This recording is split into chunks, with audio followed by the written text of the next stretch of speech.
I think, first of all, that our airport's a local gem, that we have access to all parts of the nation through our local airport. And with the public here, it's an area where we could benefit from having a first aid kit available. So there's things in here for bleeding, burns, cuts, scrapes, and so forth. There's gloves to protect those who respond. It's my honor today to present these first aid kits to the airport, and we have some built-in boxes for access.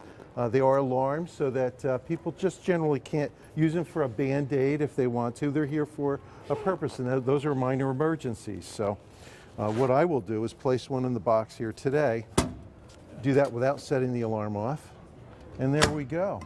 The partnership with the airport goes well beyond that, of course, with the children's play area, the women's breastfeeding area, and so forth.